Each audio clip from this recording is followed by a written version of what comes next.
Hey everybody, this is Hameed with Brickfront Properties and Construction. Hey, so today what I want to talk about is, we've been working on a curriculum that we've been working on. So this curriculum, I started this about 2 years ago. And this thing here is going to have classes, and I did it just like a university curriculum.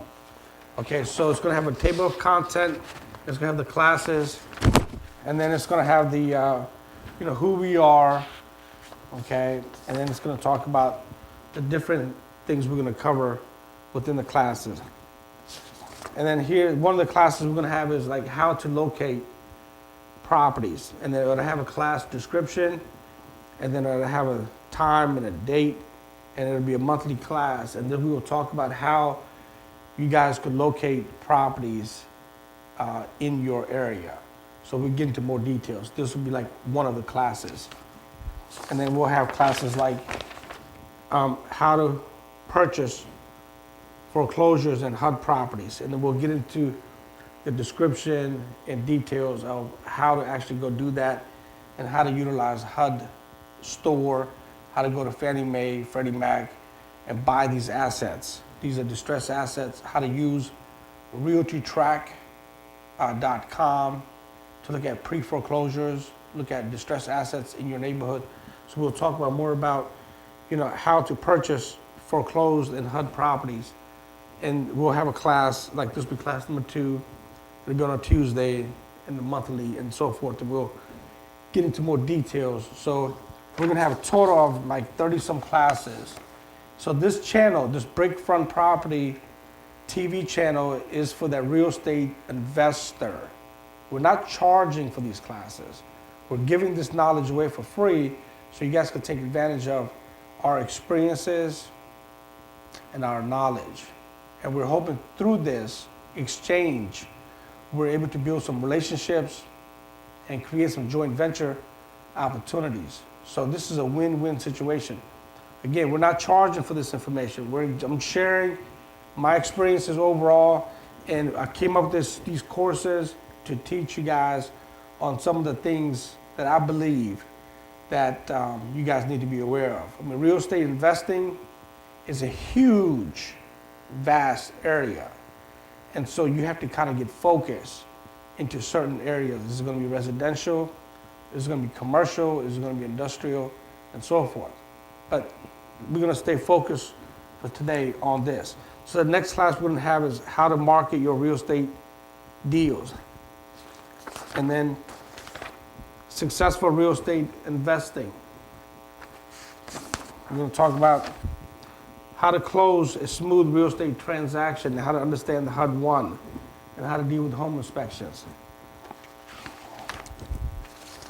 We're going to talk about successful property management, how to be a property management company, how to manage these assets properly so there's a win-win between the landlord and between the property manager, and how you could actually buy some of these properties from property management companies.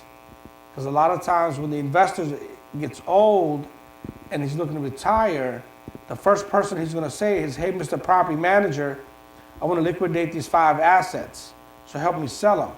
So if you know the property managers, or you know the property management companies, or how to become a property management company, you could get to some of those assets before it hits the market.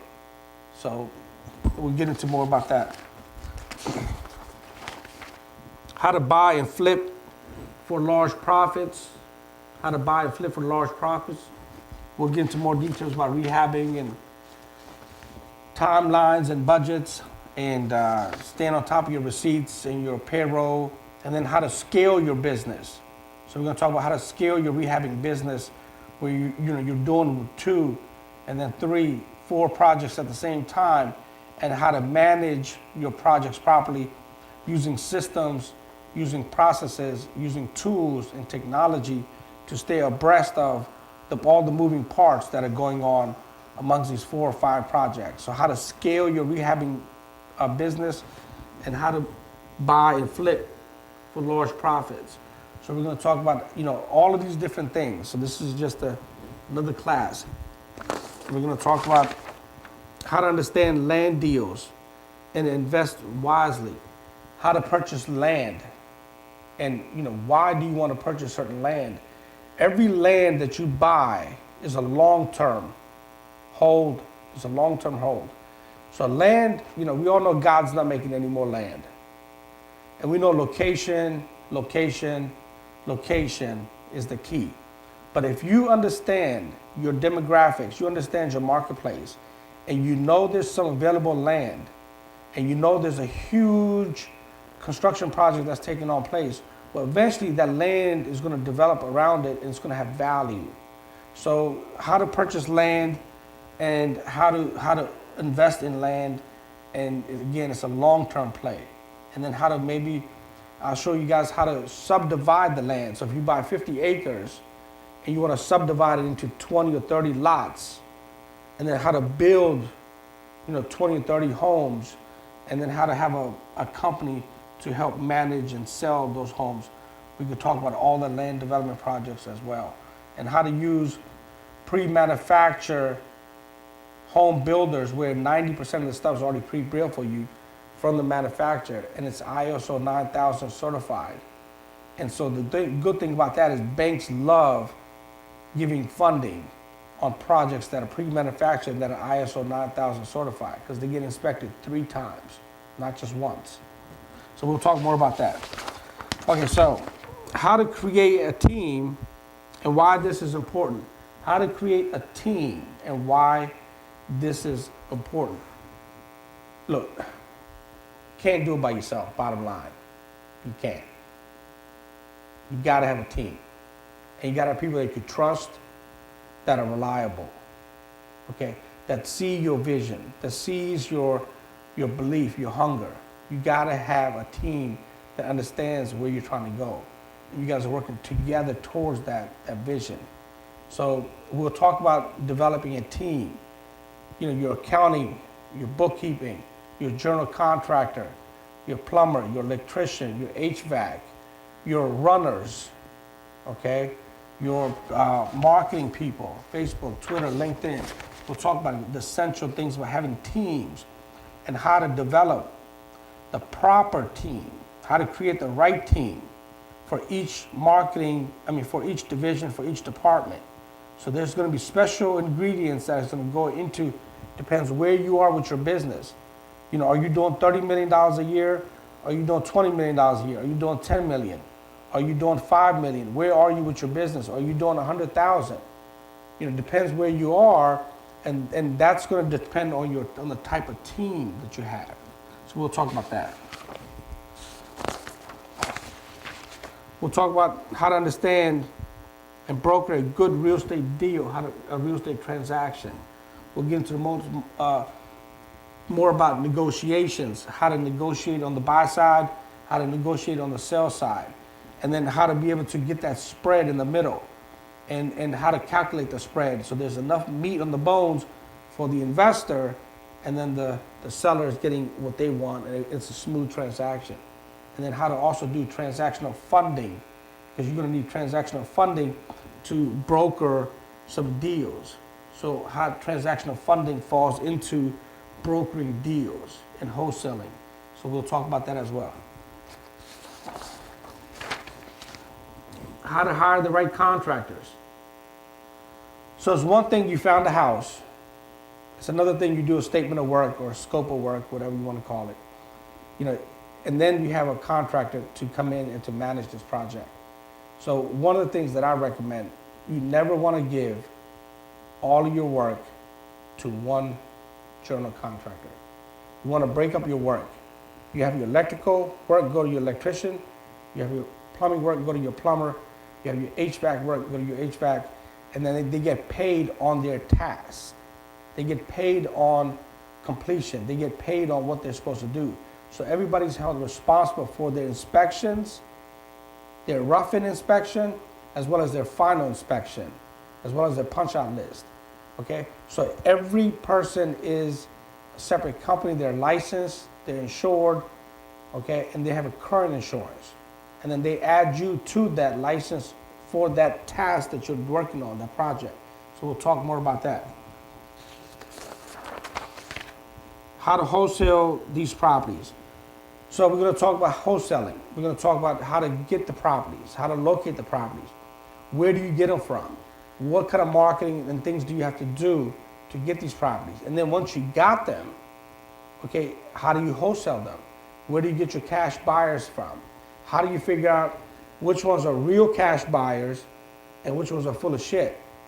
The difference between real cash buyers and the people that are actually ready to execute and get things done and give you a check.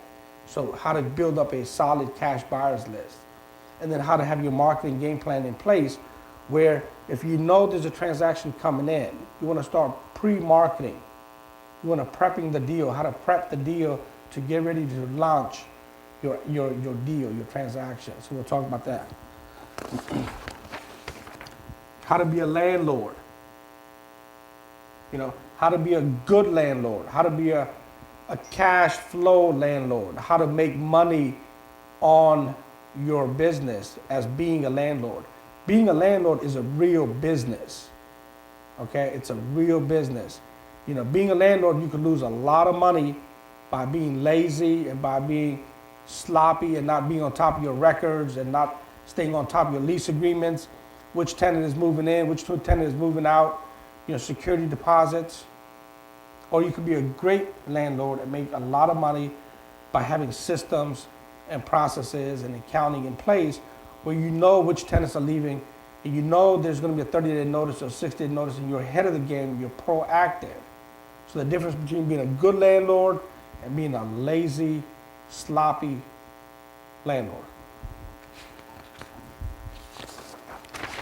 How to create your budgets.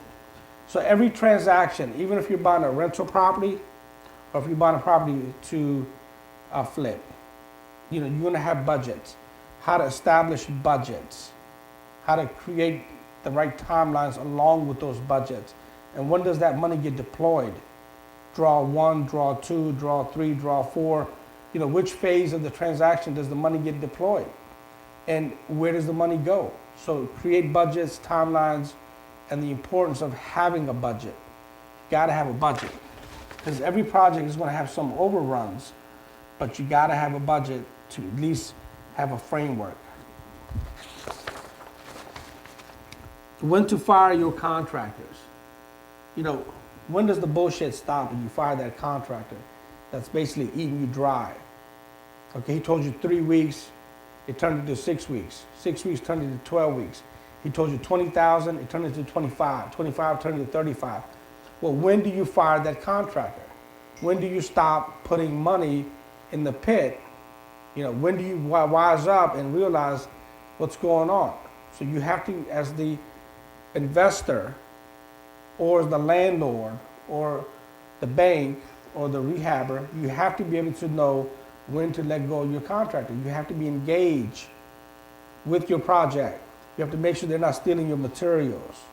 You have to make sure they're not overbilling you. You have to make sure that the work is being done properly. You cannot trust most contractors. There are some good ones out there, okay, but you cannot trust most of them. You have to be on top of the contractors, okay? So then you have to determine where you are with your budget, where you are with your deadline, where are you with your timeline, and where is he? I mean, if he's back here and you were supposed to be up here and 6 weeks behind, let him go. It's costing you money. It's costing you money. Bad behavior doesn't change overnight. So you need to think about that. We'll talk more about that. How to keep good records, you know, record keeping, your receipts, you know, your logs. You know, you got project 1, project 2, project 3, project 4. You got 20 projects going on. How do you keep your payroll, your expenses, you know, your liabilities, your insurance, you know, all these things? How do you keep them organized so you can have a profit and loss, so you can have an income statement, so you can have a balance sheet, so you can have your quarterly runs. You could have Q1, Q2, Q3, Q4, and you know if you're making money or you're losing money. Because if you got your records properly done, this will help you with the IRS in a tremendous amount of way, but it'll help you with your taxes, you know, for your CPA. And if you're doing your Q1, Q2, Q3, Q4, documentation and you're reconciling properly and you're cashing out, then you should have clean records. Okay, this will help you in so many ways, and especially if you're trying to scale your business. So you could go to the SBA, you could go and try to get a loan if you have clean records. So keeping clean records are good. How to rehab properties. You know, there's a process in rehabbing a property. You know, you don't want to, it's like in steps, step 1, step 2, step 3, so it's a step-by-step process. You don't want to do step 3 when you haven't even done step 1. So you don't want to do step 5 when you haven't even done step 2. So rehabbing a property, there is a process, and it's a logical process. And you can't rush it, you can't force it. There's a logical process, and it takes time. But if you have the right people and you got the right tools and you got the right team, and all the inspections are done properly on a timely manner, and all the paperwork has been filed with the city to get all your permits and all that stuff, it's a process. But if things are done properly in a timely manner and your team helps you do these things and they're held accountable for the task that they've been given to, then you could meet those deadlines and you could flip a house in 6 months. You could build it, you could fix it, you could renovate it, you could sell it. I've done it. Plenty of houses sell in 6 months. But the rehabbing, it's a business. It's a full-time business. And it's a process. And you have to be on top of it. There's a lot of moving parts when you're rehabbing a property. Okay, so anyway, so there's many other courses in here. You know, we're just talking about these, but there's other stuff in here. How to do joint ventures, how to deal with Section 8 tenants. You know, mostly the main costly renovation items when you're renovating a property, like your electrical, your heavy up, your HVAC, your plumbing, your windows, your roof. We'll talk about that. How to analyze the value of a rental investment property, how to determine it's costing you money or time to sell it, time to refinance it. You know, how to look at your rental portfolio. How to fund your real estate transactions. You know, how to get these things funded. So we'll keep on talking about these courses, but look, there's a lot of material here. Stay tuned to Brickfront Properties, and you know, every week I'm gonna do videos, I'm gonna do training classes. You know, my objective is to basically provide whatever's in here.